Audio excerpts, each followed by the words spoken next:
Zach, we are back and we are talking off-season dynasty mistakes to avoid. Watch out for these. You don't want to be making these. It can set you back a good bit in your dynasties, maybe more than just the season. These could have long-lasting impacts that you want to avoid at the end of the day. But with all that said, the first thing you want to be avoiding is not hitting that like button or leaving a comment on the video, letting us know what mistakes you're trying to avoid in the dynasty offseason, whatever it may be. We want to hear about it. We want to strengthen this community. And that all starts in the comments, as well as our community Discord. Head on over to patreon.com/Dynasty Rewind to get on our 7-day free trial.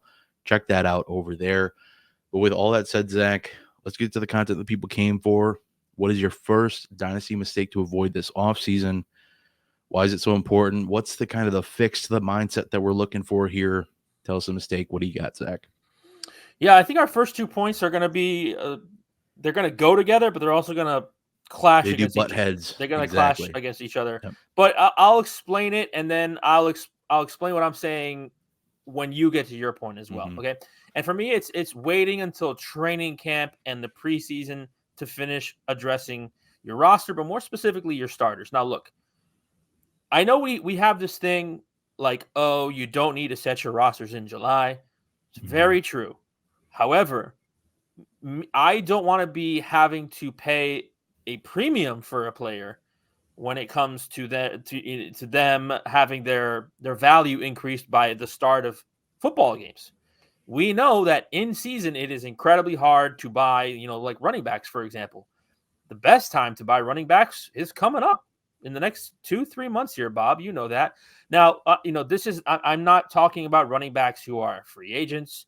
Like for example, what's going to happen with Aaron Jones? I'm not buying Aaron Jones right now. I need to see where Aaron Jones lands in free agency. That's not what I'm saying.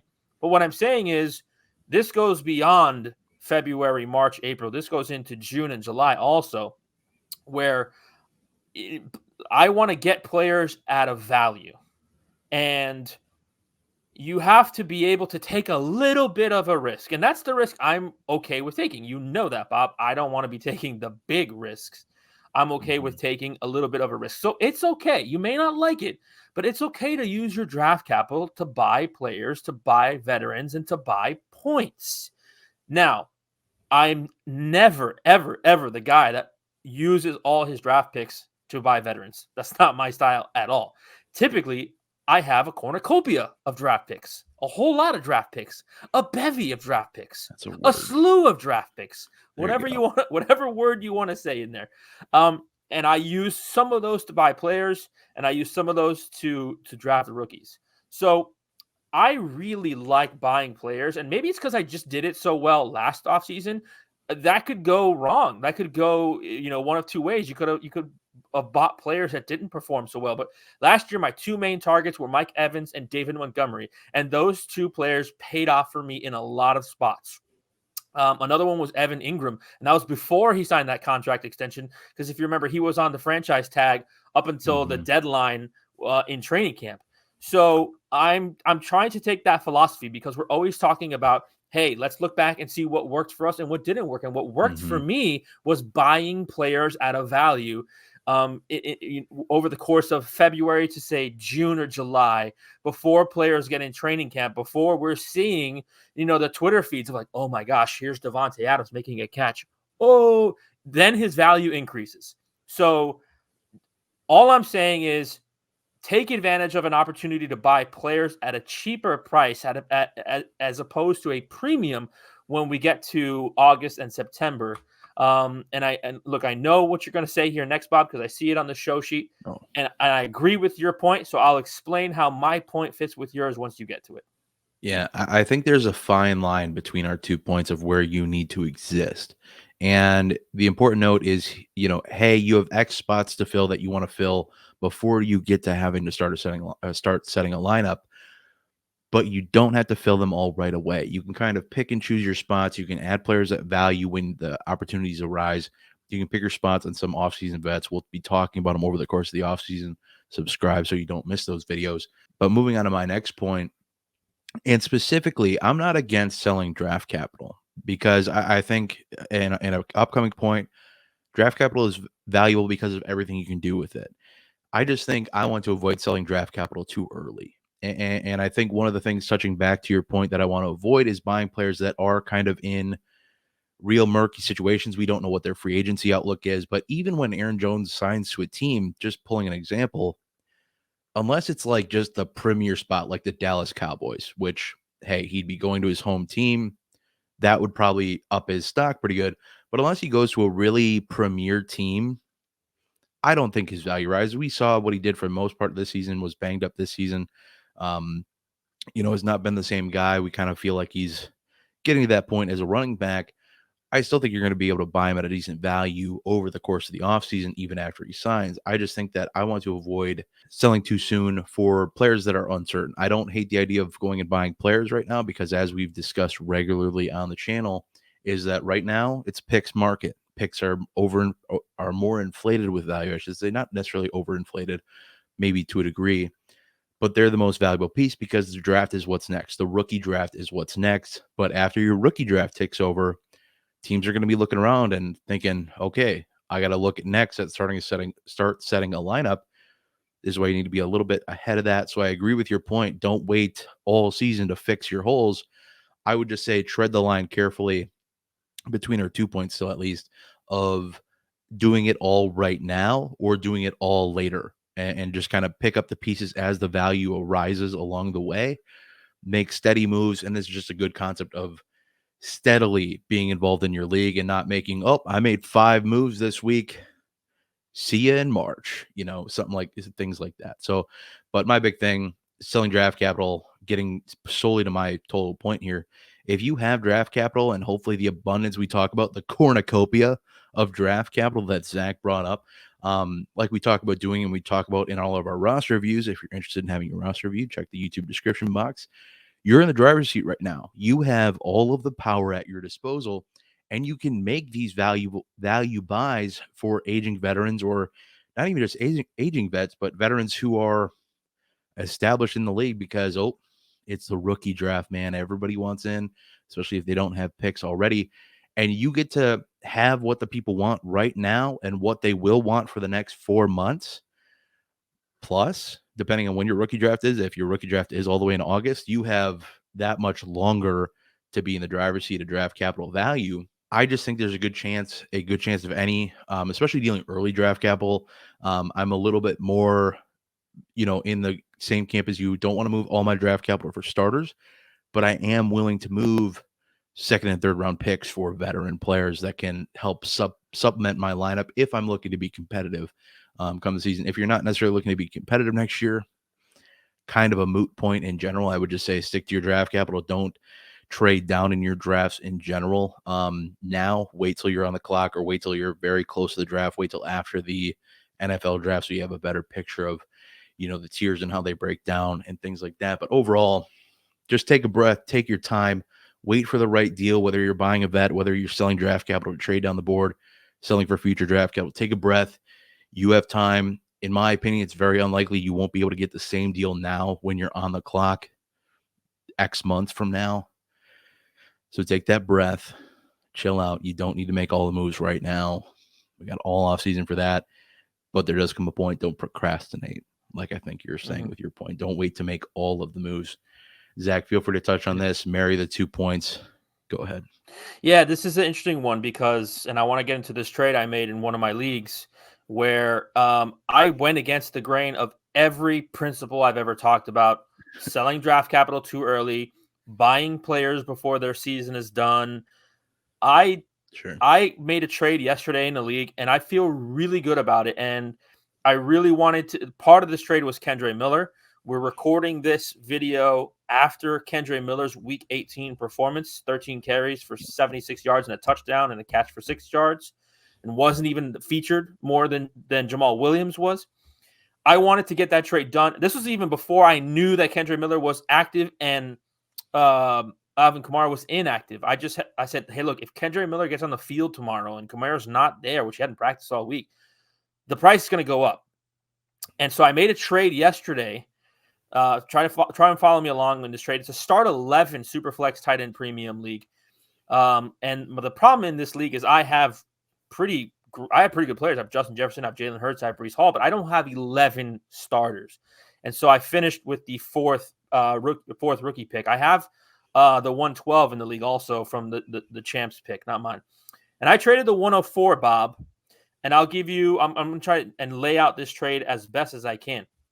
I traded my 104 and a 25 second round pick for 203, Kendre Miller, Jaden Reed, a 25 first, and a 25 third. And the 25 first has the 102 this year. I feel really good about this trade, not only from landing myself a 25 first. I moved back around. I'm still feeling good about who I'm going to be able to land at 203. I still have a first round pick.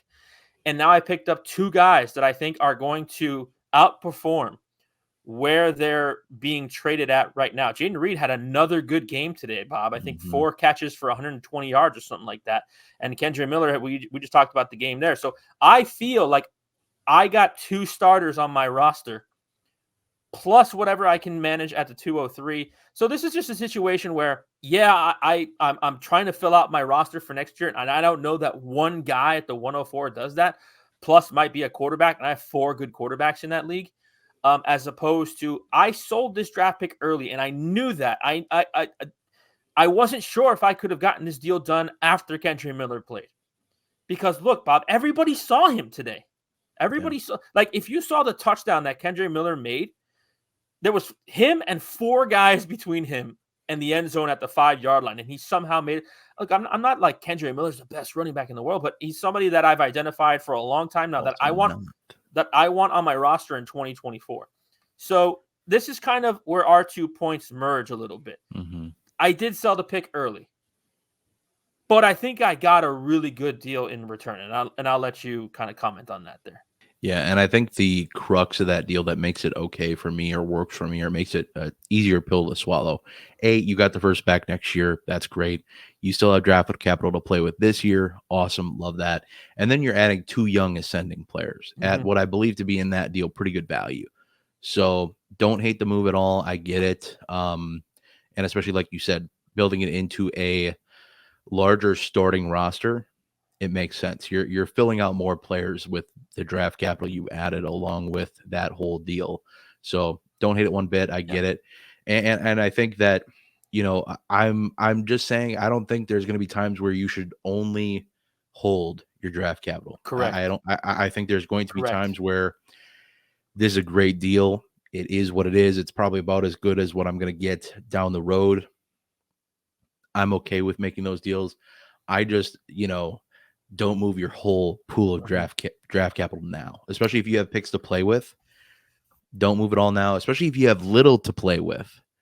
Don't move it all now. Right. As much as, you know, picks are inflated, you know, chill with it. You know, let the pick value develop that much more a little bit. I do think the qualifying statement that made me make this trade is the exact statement that you made. Can I make this trade at a later date? And for me, the answer was no. Because I had a feeling Kendre Miller was going to play in Week 18.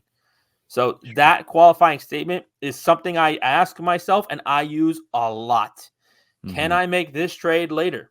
If the answer is yes, I'm not pulling the trigger on that trade. If it's a trade that I really want to make, and I say to myself, I can make this trade in March, then I'll wait. But for me, I just felt like I couldn't. I could not make that trade today or even tomorrow if I wanted to. Why don't you go ahead, dive on into your next point here? What do you got for us with your next one? Not keeping up with free agency and also what the NFL draft tells us, right? Part of this is where you have to be okay being wrong because you're not going to be right all the time, okay?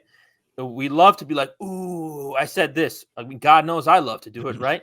But I do know that. What I try to do is, what does free agency tell me and what does the draft tell me? Now, free agency is pretty black and white. If a team's buying a wide receiver, you know, they're telling me their wide receiving core is not good enough, so on and so forth. But the draft is where it's a little gray, right? Oh, they drafted a day 3 running back. Oh, like, day 3 running backs now scare Nate, right? Today he dropped on the live stream. The Rams have drafted a running back, whatever, you know? So what are these teams telling you by the moves that they're making? And how can you use that information to your benefit for not only the current season, but also the following season? And that's where I think this point matters so much more is like, do I want to use Kendre Miller again? Sure. Let's use Kendre Miller again. When the Saints drafted Kendre Miller in the 3rd round, you got to look at the contracts of Alvin Kamara and Jamal Williams, who they had just signed in free agency, and say to yourself, is there an opportunity where in 2024, Kendre Miller is relevant? I really hate to keep using Kendre Miller. Everyone's going to think I'm like the biggest Kendre Miller fan.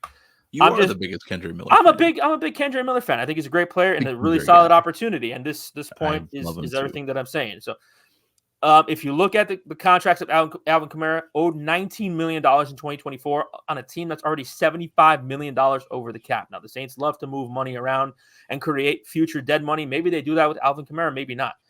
But I think you look at the Jamal Williams contract. I don't think that both of those guys are there next year in New Orleans. They took a 3rd round pick on Kendre Miller. I see an opportunity there. And that's what I'm saying you need to hone in on and focus in on. Because, yes, there are certain things that are black and white in free agency, but there are other things that are the gray area. And if you can master the gray area, Bob, and see, and let's take it beyond Kendre Miller. Let's look at Chase Brown. Let's look at Tajay Spears.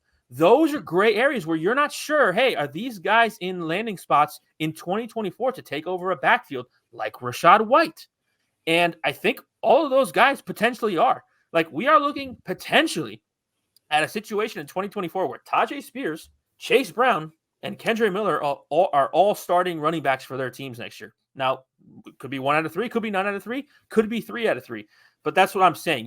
You've got to understand the gray area with the draft and free agency and use that to your advantage to take opportunities. That's a chance where you could get your Kyren Williams. Like, those 3 guys are great potential 2024 Kyren Williams of this year, where they weren't really that valuable in 2023, like Kyren Williams was in 2022. But then the next season comes, they've been in that offense now. They have the trust of the coach and the offensive system, and they are ushered into the starting role. So for me, it's really important to, this goes into tuning out of your dynasty league and not being present, but understanding what the NFL teams are telling you in free agency and the draft, and using that to your advantage for the dynasty scope of this. Not the redraft, the 1-year picture of this, but the dynasty scope of this. How does this affect my team for 2 or 3 years?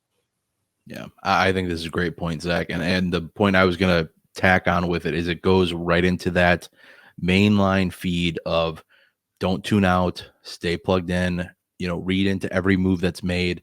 I love the concept of buying low or possibly buying low on these murky situations of running backs, like those 3 that you mentioned, Kendre Miller, who I like a good bit as well, Chase Brown, who I like a good bit as well, and Tajay Spears, who has shown out very well in limited work over the course of the season. All these guys, potential starters in their offenses next year. We've seen teams that, they're a great spot to go get a running back this year. They go look at the draft board and they're like, no, we're not. Like, F these guys. We'll draft somebody day 3. If he does well, fine, whatever. Or we'll pick up some scrub in free agency or off the practice squad somewhere. Who knows? But love this point, Zach. I think it's a great add-on and just something to, add to your tool belt, paying attention over the offseason and diving into other things. And hey, we're going to get into value buys at some point in the course of the offseason. Highly recommend sticking around for that. Moves to Make will be debuting again this week. We'll be coming back every single other week. Kind of an odd way to say that. We'll be back every other week for Moves to Make as well, diving into the moves you should be making in your dynasty leagues. But speaking of one thing that you should avoid doing in your dynasty leagues, and my next mistake is locking in what you're going to do with your draft capital. This is one thing that I never, too many YouTube comments, too many comments in the Discord, not as much because they've heard me mouth off about it enough. But one thing in the YouTube comments, we're sitting at pick 102, whatever. Should I draft X player? Should I trade out to X thing? Should I trade back to this? And the answer is yes to everything. Have all of these options in your tool belt. Because one of the things that makes draft capital so valuable at the end of the day is the versatility that it provides. You can draft with it, you can trade down with it, you can trade out with it, you can use it to tier up in the draft or go from player to player, whatever the case may be. It doesn't need to be and should not ever be, I'm going to do this with this draft pick. And if you do this with this draft pick, does not mean you need to do that with the next draft pick on the board. You don't need to trade out with every pick. You don't need to trade back with every pick. You don't need to draft with every pick. But whenever you're on the clock, this is the mindset you should have whenever you're on the clock. Your goal is to add the most valuable asset to your team. That does not mean, and the most valuable asset being the most valuable, the pinnacle of production at that value that makes sense for your team build, and that ideally fits a need is usually the whatever fecta of how many things that you're trying to X off. The goal is to add the most valuable asset to your team end of the day. This goes back to a strategy I've discussed on this channel a lot. Allocating assets the best way possible. The assets you're willing to move, allocate them the best way possible. We're willing to spend X first on this player. Is this the best thing I can get with this draft pick? Or can I go trade out for another player and another draft pick that at the end of the day is similar value, similar production, but I get two things back, whatever the case is? Am I increasing the value of whatever I'm getting out of that pick? So we're willing to spend that first round pick. What is the highest value asset I can get back for it? And if you choose to do one thing, like I said before, if you're trading out once, you don't need to do that across the board. Keep every option on the board for you with every single pick you have. Don't just, it doesn't need to be one way. Having everything in your toolkit to do with every single pick will make you a better player and will make your team that much better and help expedite things for you, because you're not locked into one thing. You can always find ways to navigate to the best value possible, as opposed to, well, I'm on the draft board. I may as well draft this guy that I don't value that much, but this guy values enough to give me a 25 first next year, second round pick this year as well, and some throw-in player like Chase Brown, who knows might be more valued at that time, but some throw-in piece that has upside for popping off next year, whatever the case may be. So it's just one of those things to think about. Keep your options open. Don't lock yourself in until you hit the draft button, accept a trade. Until you do those things, do not lock yourself in what you're going to do with draft capital, because the offers and inboxes change, the player values change. There's always going to be players that rise up boards from now till then. There's going to be players that fall down boards from now till then. So much is going to change. No point in locking anything in at this point. Zach, I'd love to hear your thoughts. I'll give you a good example of how much I agree with this one. I'm in one league. Again, you know how many leagues I'm in, but no, not enough. You know that I try and make sure that they're different. Yep. And I have one league that does the rookie draft prior to the NFL draft. Oh man. And it's like the week before. It's not in January, February. Sure. And it really does change. Like, I went back and looked last year, and I drafted Zack Charbonnet at the 109. And that is essentially like I locked, and that was my philosophy on a lot of teams that I needed a running back last year. Like, drafting Charbonnet. And then he gets the worst possible landing spot. Oh man. Where he gets drafted by the Seahawks, where they just drafted Kenneth Walker III, who's a fantastic running back. We saw it again this year. And yeah, that's that right there. I was forced to make a decision there. Now, I love this point because you have to move as the NFL moves. We just talked about my point previously.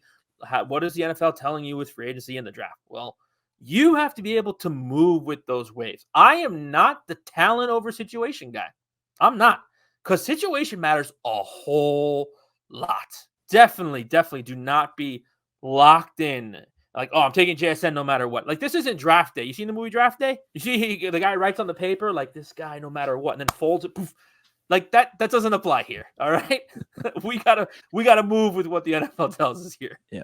Gotta be water at the end of the day. Keep all options open. That's such a big thing to keep in mind, is just the draft capital is so valuable because of all the things you can do with it. And not just because you're getting a young, possible supreme rookie talent. But with that said, Zach, why don't we dive on into your next point, talking about other rookie picks that might not be supreme rookie talent, early picks, but still important nonetheless. What do you got here at your next mistake? For me, it's disregarding the latter half of the rookie draft. And I'm going to make the latter half rounds 3, 4, and 5. And I'm going to give you another anecdote here. I had a discussion. This was about a year ago. I took over an orphan team, and I'm trying to nickel and dime for every draft pick that I can get, and trying to move up in the draft order. So I offer this team, like, I can't remember what the trade was, but I'd offered some thirds and fourths, and this guy's like, these draft picks are so dumb. And in that league, I drafted Puka Nacua. Now, look, you're not going to solely win, obviously, on drafting thirds, fourths, and fifths.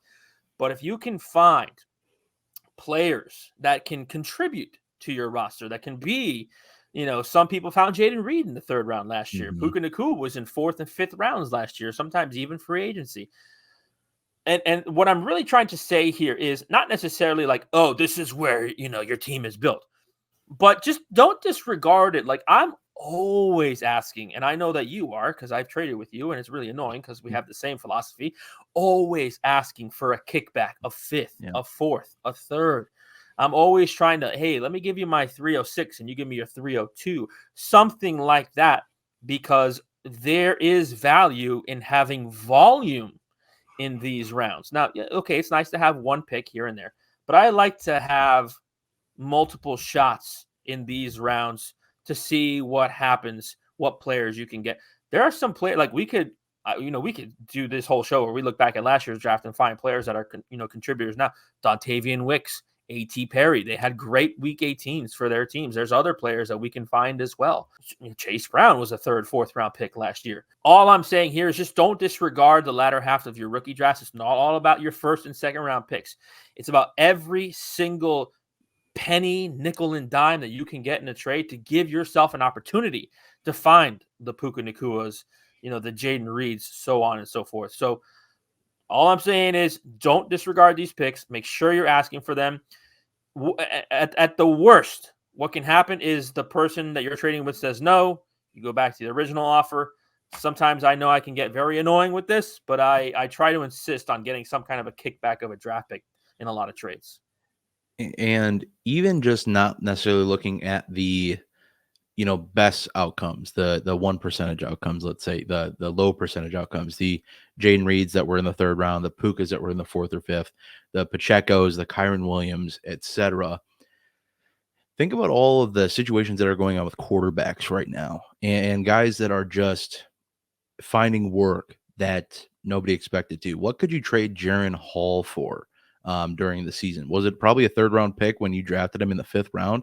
Not that Jaren Hall did well, but I'm very confident that there were teams out there that were desperate at quarterback that were willing to send a third round pick for Jaren Hall.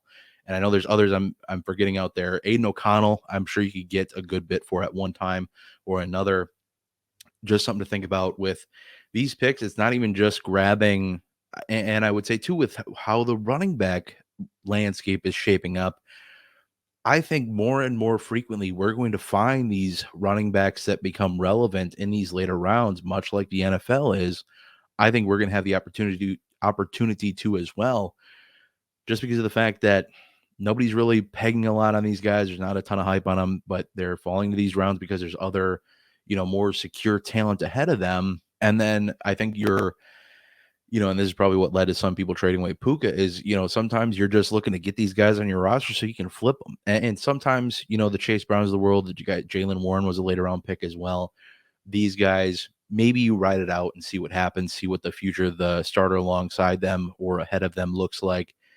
And maybe you hold them even though there's some excitement, some buzz ahead of them. But I think anytime you can add draft capital to your roster is not a bad thing. I mean, at the end of the day, you do need to be kind of cognizant of how much you have kicking around versus how many roster spots you have as well.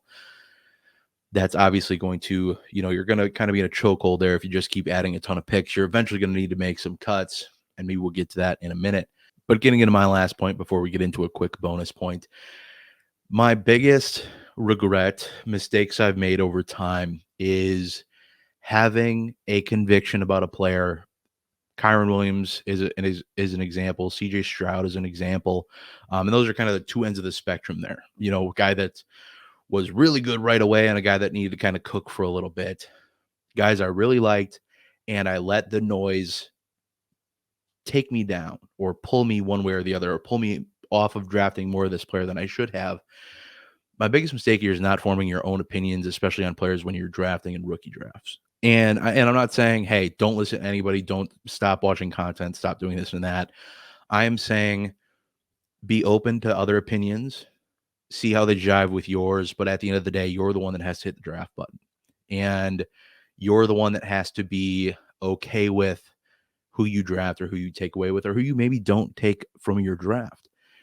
And now I know that sucks. It's kind of a lot of pressure, whatever the case is. But I there's few things I regret in Dynasty Fantasy Football more than I didn't get as much of a guy that I really wanted because I listened to somebody else, or I traded for somebody that I didn't really care for because of just some other thought came across my Twitter feed or whatever the case is. And I haven't made as many of these mistakes recently. Those are probably the two biggest ones. But I do remember, buying guys like Miles Sanders, when they were really expensive, not like this past season when they weren't, more than maybe a second round pick. At the end of the day, I highly recommend, taking in opinions, but also, forming your own convictions and being willing to ride with those. Because I think at the end of the day, we can't be in every trading box with you. We can't be in every draft room with you, as unfortunate as it is. All we can do is, help out, talk about our experiences. And, whether it's in the Discord, whether it's through this channel, through this medium we have that is YouTube, and sometimes YouTube comments, live streams, etc. You get it.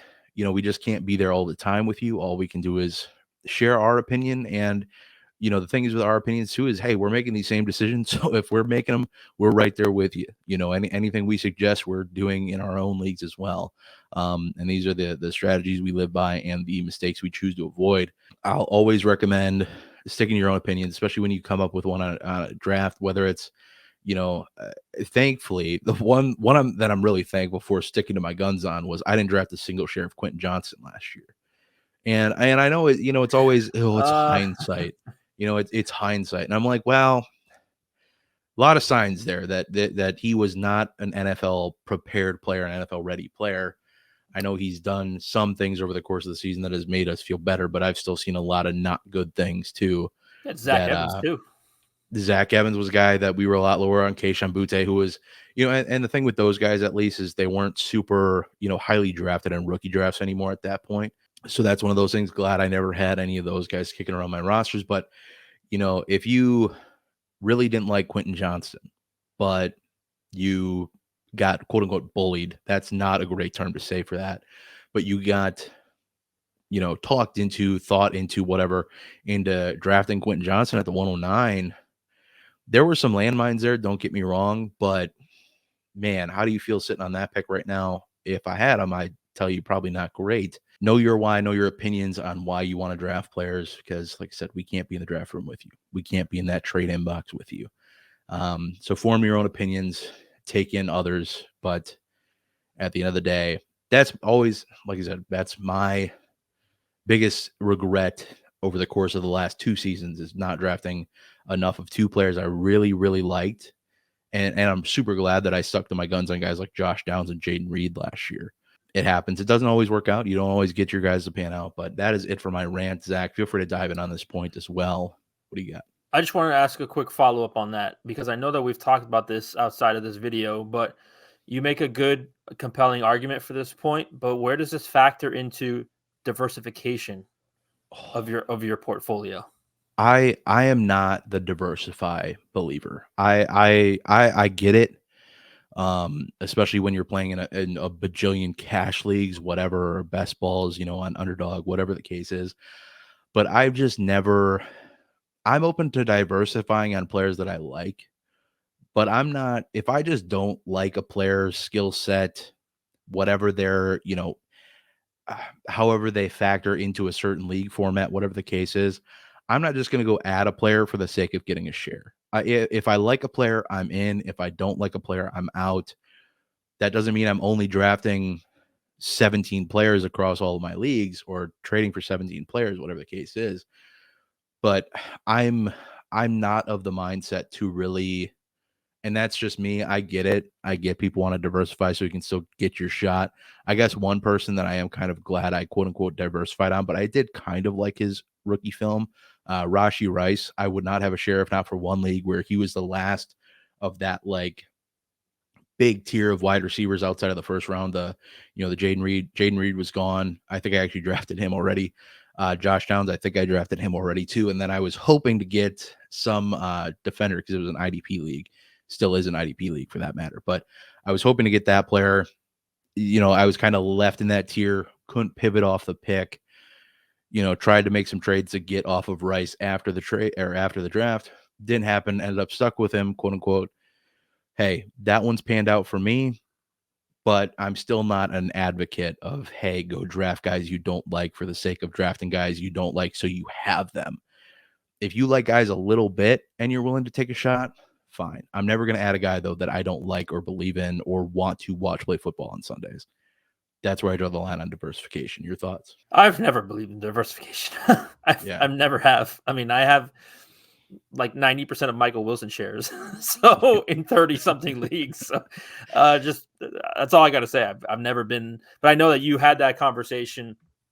I think when it came to, because you said you didn't draft a lot of CJ Stroud, which goes into your philosophy of I should have listened more to myself, but also you did that to diversify. So if a little it's bit, both of those bullet points, you're right. Yeah, you're right. I did make that quote unquote mistake of, and and that goes again. In the one league specifically, I took Bryce Young over CJ Stroud, and I had a lot of concerns with Bryce Young. There were some things I liked, but I always knew like I want CJ Stroud. That's who I wanted.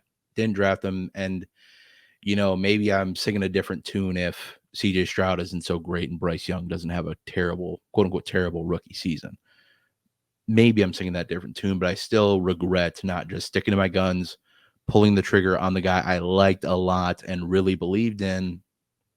I don't want to, fall into hindsight. I still lean that just draft the players you want, that you believe in, make your own opinions. Don't let, if you're, especially if it's not like a wild value shift where you're drafting a guy that like a Kyron Williams.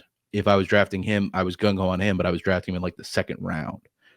That I would have a process issue with. But and same with guys like Zach Evans last year, where people were still saying after he was drafted in the 6th round of the Rams to draft him in the 2nd round of rookie drafts. I had a big process issue with that. But at the end of the day, if you want to take him in the 4th round where his value's fine and it's kind of all crapshoots anyway, hey, fine by me. You believe in the guy. I don't, but that's your prerogative, and that's okay to disagree. I'm definitely going to, stick to my guns again on that and avoid that mistake over the course of this offseason.